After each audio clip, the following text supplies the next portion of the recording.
Autism, muscular dystrophy, cerebral palsy, ADHD ఇవన్నీ genetic కంట్రిబ్యూషన్స్తో వచ్చే diseases. వీటి గురించి నేను మాట్లాడట్లా, ఈ థెరపీ బిజినెస్ గురించి నేను టచ్ చేయట్లా. But speech therapies just because of mistake of parents and your desire to run faster in the world, you're losing everything behind.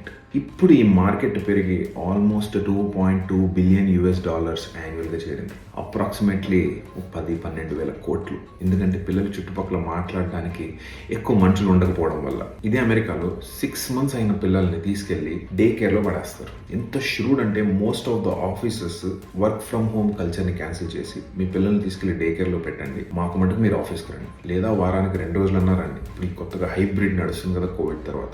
Most of these corporate jobs allow you to work from home. Of course, majority of the countryలో corporate jobs చేయట్లేదు, but ఉండే వాళ్ళన్నా at least you can stay at home. ఇంకా మనలో అంత lethal work culture రాలా. Let us just confine to the big $1 billion industry which can be distorted. దీన్ని ఆపొచ్చు కేవలం మీ ఎఫర్ట్స్తో.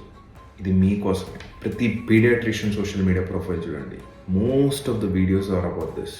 చిన్న ఎగ్జాంపుల్తో ఈ వీడియో కంక్లూడ్ చేస్తాను. ఒక్క ORSL మీద ఫైట్ చేసి ఇది మంచిది కాదు మహాప్రభు అని ప్రజల్లోకి తీసుకెళ్ళడానికి 8 years ఒక కేసు ఫైట్ చేశారు ఈ సీనియర్ డాక్టర్. కానీ ఇలా చాలా కేసెస్ ఫైట్ చేయలేం.